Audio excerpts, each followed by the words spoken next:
Oh yes, you. I pat my belly. Where's Christian? Is he back? Stiffly, I ease out of the armchair and go in search of my husband. 5 minutes later, I realize, I hope nothing's happened to him. Memories of the long wait while Tango went missing flood back. No, no, no. Stop thinking like this. He's probably gone to... where? Who would he go and see? Elliot? Or maybe he's with Flynn. I hope so. I find my BlackBerry back in the library, and I text him.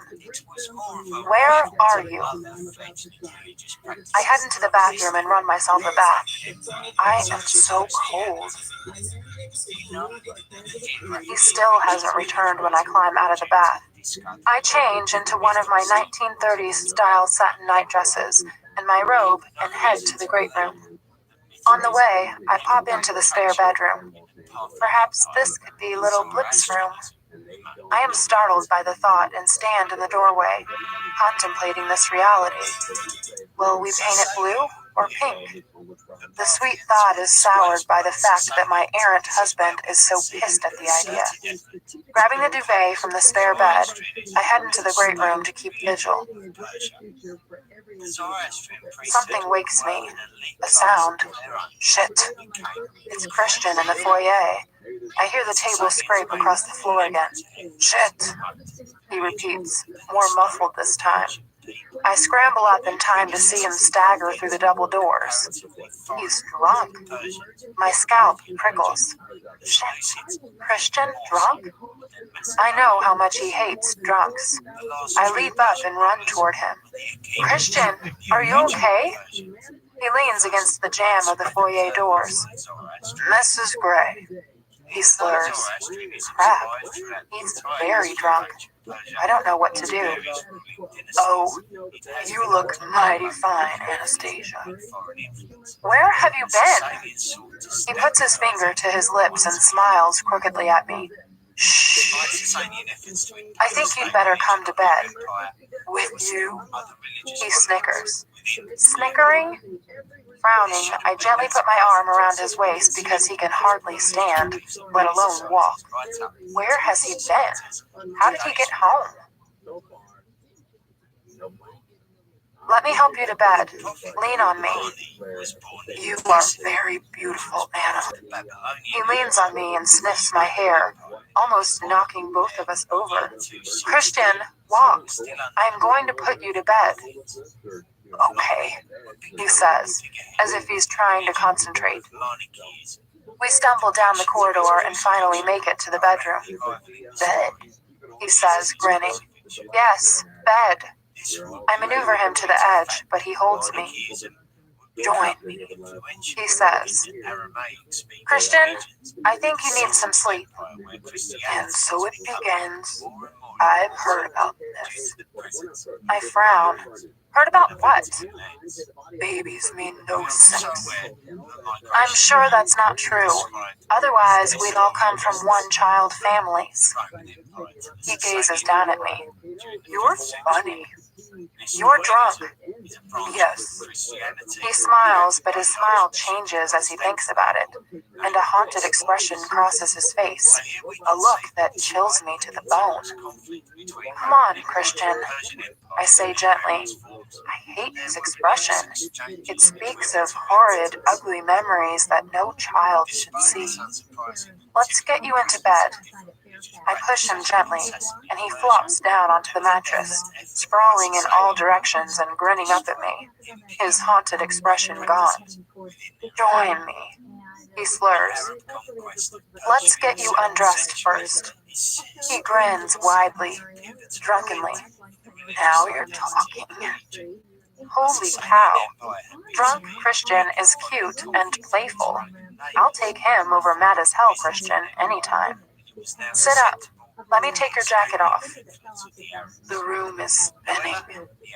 Shit. Is he going to throw up? Christian, sit up. He smirks up at me. Mrs. Gray. You are a bossy little thing. Yes, do as you're told and sit up. I put my hands on my hips.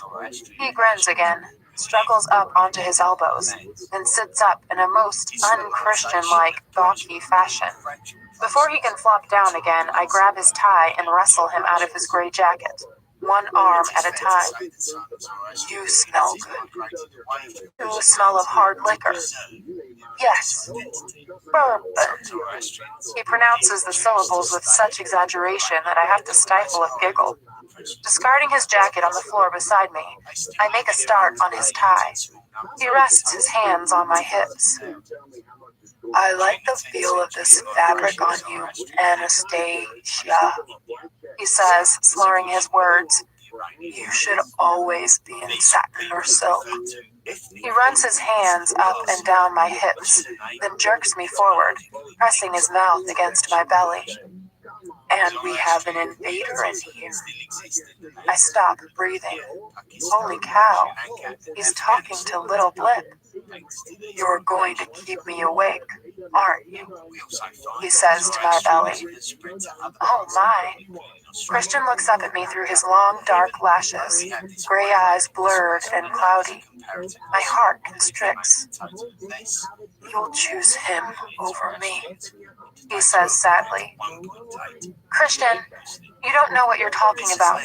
Don't be ridiculous. I am not choosing anyone over anyone. And he might be a she. He frowns. A she? Oh, God. He flops back down on the bed and covers his eyes with his arm. I have managed to loosen his tie. I undo one shoelace and yank off his shoe and sock, then the other. When I stand, I see why I've met no resistance. Christian has passed out completely. He's sound asleep and snoring softly. I stare at him. He's so goddamn beautiful, even drunk and snoring. His sculptured lips parted, one arm above his head, ruffling his messy hair, his face relaxed. He looks young, but then he is young. My young, stressed out, drunk, unhappy husband. The thought rests heavily in my heart. Well, at least he's home. I wonder where he went. I'm not sure I have the energy or the strength to move him or undress him any further. He's on top of the duvet, too. Heading back into the great room, I pick up the duvet I was using and bring it back to our bedroom. He's still fast asleep, still wearing his tie and his belt. I climb onto the bed beside him, remove his tie, and gently undo the top button of his shirt. He mumbles something incoherently in his sleep, but he doesn't wake.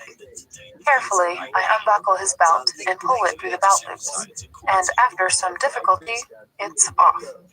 His shirt has come dislodged from his pants, revealing a hint of his happy trail. I can't resist. I bend and kiss it.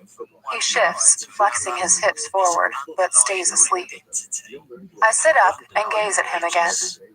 Oh, 50, 50, 50. What am I going to do with you? I brush my fingers through his hair. It's so soft. And kiss his temple. I love you, Christian. Even when you're drunk and you've been out God knows where. I love you. I'll always love you. He murmurs.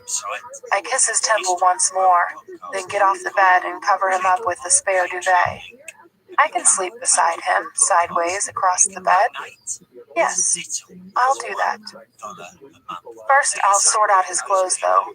I shake my head and pick up his socks and tie and fold his jacket over my arm. As I do, his BlackBerry falls to the floor. I pick it up and inadvertently unlock it. It opens on the text screen. I can see my text, and above it, another. Fuck. My scalp prickles. It was good to see you. I understand now. Don't fret. You'll make a wonderful father. It's from her. Mrs. Elena Bitch Troll Robinson. Shit. That's where he went. He's been to see her. Chapter 21. I gape at the text, then look up at the sleeping form of my husband. He's been out until 1:30 in the morning, drinking, with her. He snores softly, sleeping the sleep of a seemingly innocent, oblivious drunk. He looks so serene. Oh no. No. My legs turn to jelly, and I sink slowly to the chair beside the bed in disbelief. Raw, bitter, humiliating betrayal lances through me. How could he? How could he go to her? Scalding, angry tears ooze down my cheeks. His wrath and fear, his need to lash out at me I can understand and forgive, just. But this treachery is too much. I pull my knees up against my chest and wrap my arms around them, protecting me and protecting my little blip. I rock to and fro, weeping softly. What did I expect? I married this man too quickly. I knew it. I knew it would come to this. Why? How could he do this to me? He knows how I feel about that woman. How could he